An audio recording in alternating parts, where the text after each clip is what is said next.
Holy Gospel according to St. Luke, the 23rd chapter. Glory to you, O Lord.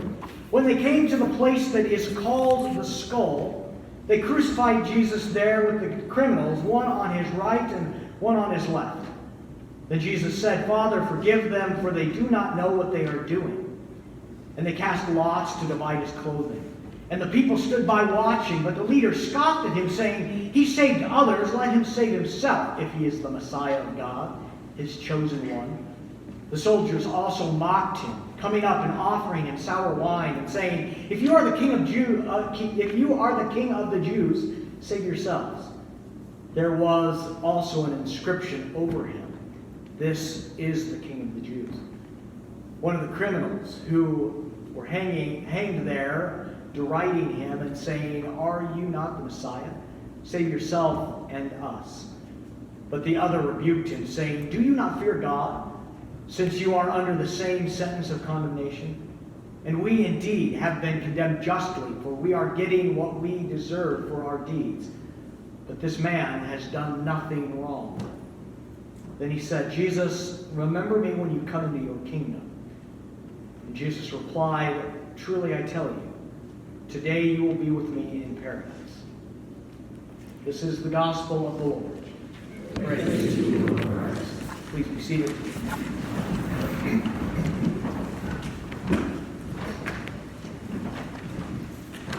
So this week I've been having some fun on social media, on Facebook. Actually, Ryan, up in the cheap seats in the balcony, he kind of instigated it a little bit. But if you've been on any social media, especially Facebook, you might have seen the meme, the graphic that is a split scene. It's got the young woman pointing, kind of really intensely. And then on the other side, you've got the white cat that's going. And what's fun is that you put different captions on there. Like the woman is saying something and the cat is responding. And it's usually some ridiculous argument where like you could see both sides or both things, or there's a statement and then there's a tongue-in-cheek response. I can do all things through Christ who gives me power. Yeah, you don't even come to church when it rains. Different things like that.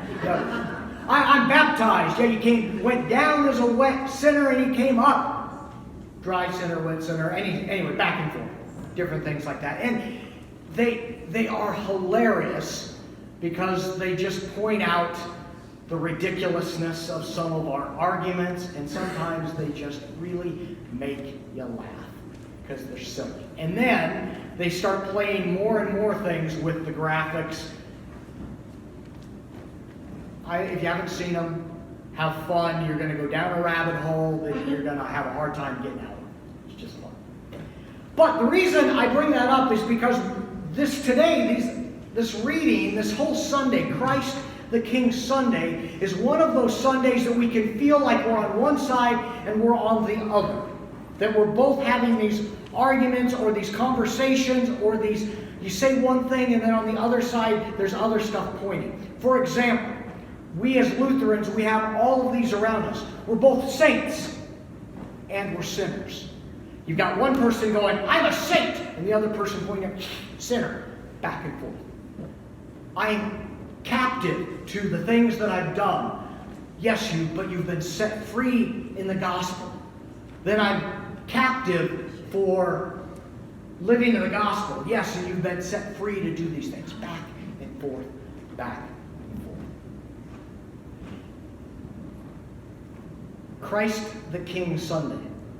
If you are like me, you don't spend a lot of time in your day-to-day existence thinking about having a king. We hear about it, we go, there's a king. Now, we might not think about having a king day to day, but we have in our brains, thanks to Tolkien, thanks to all these fantasy stories we have in our heads, what a king looks like. Oh, we know what a king looks like. We've got a throne. It might actually look like one of these chairs. You've got the throne, and you've got the person sitting on the throne, and you've got a crown, and you know that's what a king looks like. You've got that one person going, "This is what the king looks like." And we have this mental picture of what a king would be. The Jewish people, they have an image of what a king is going to be. The people in Luke have an image of what the king is going to be. They have an image of what the Messiah is going to be. It's going to be a military ruler on a white horse, bringing end to the tyranny of Rome, and they're going to come and sit on the throne with the crown and go, "Yes!" There's that. And then you have today's gospel reading. You have Jesus ending up on a cross.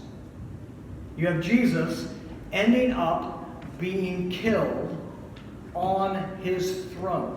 All the way through Luke, when Jesus is mentioning that he will be put on a throne, and then when the disciples are arguing about being on the left and the right side, and Jesus says those places have already been reserved.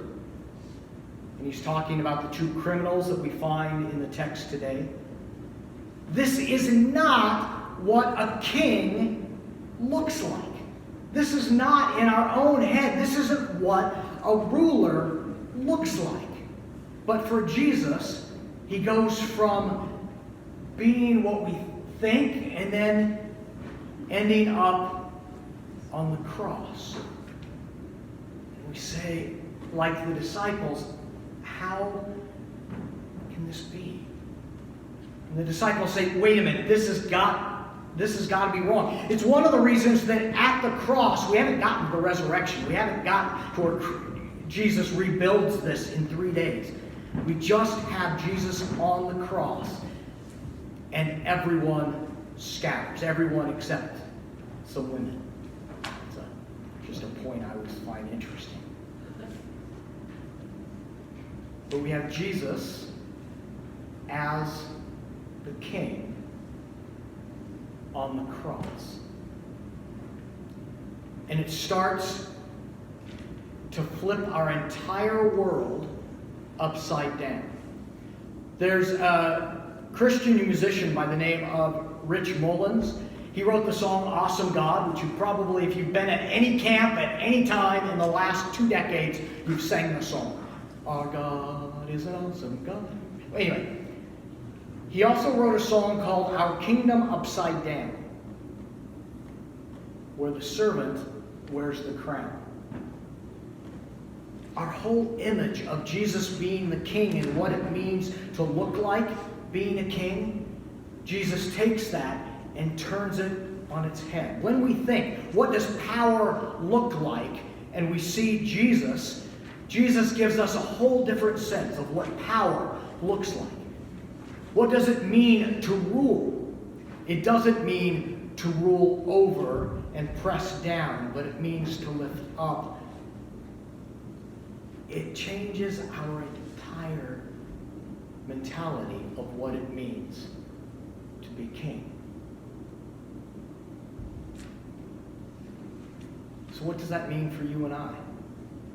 What does it mean to be a Christian following this kind of a ruler?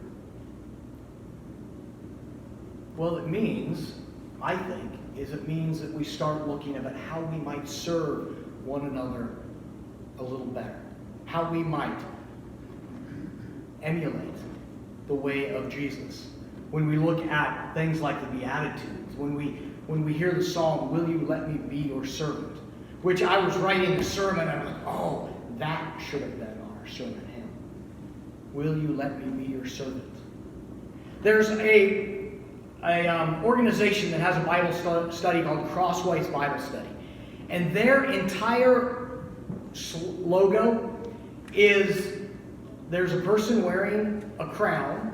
It's Jesus. I'm going to tip that if you couldn't tell. But he's wearing a crown, and he's on his knees. He's the servant king. When you read the Gospels, and you read when Jesus is around the table, and they're celebrating the Last Supper, and then Jesus gets up and he puts on an apron and he starts washing the feet. His disciples are trying to figure out, what are you doing? This is not how a king, this is not how the Messiah acts. You are supposed to be all-powerful. And Jesus is. He just changes what it looks like to be all-powerful. One of my favorite comic strips out there, and I don't even know the name, I really should find the name, but one of my favorite comic strips has a dad and their child, and they're talking to one another, and the child says, "Dad, what's your superpower?" He goes, "Here, let me show you." He says, "Hey, Logan, I like your sweatshirt." And then they walk away, and the guy, actually it's, "I like your hat," and the guy's got a hat on. But that moment of kindness, that moment of paying attention, that moment of noticing about how you can change an entire day in just one comment, in serving, when you reach out and you help someone unexpectedly, when you reach out and you say, "I'm going to be," and this is internal, "I'm going to be a little more servant-like. I'm going to be a little more Christ-like. I'm going to be this way in the world." It's a conscious decision. It's where I say, today I'm going to get up and I'm going to be a little bit more kind. A friend of mine, Jamie Grant, says, "Random acts of kindness are a waste of my time." The reason he says that is he says, because there's nothing random about it. When we leave our house, when we get up in the morning, we make the decision to be kind. We make a decision to look at the ways that we might reach out as a servant to our neighbor and those that are in our midst. And we can sense the power that is in there. And we do so because we look at how Christ served, how Christ went to the cross for you and me. And then we, as people who are the body of Christ in this world, we get to reach out and we get to be that servant for our neighbors. It's a beautiful thing. It's a wonderful thing. We are both saint and sinner. We are both served and servants. We are people of God, called for the bettering of this world. On this day, Christ the King, let us reevaluate what it means to be in charge. Let's reevaluate what it means to be the ruler, and we can reach out and serve the other as Christ served us.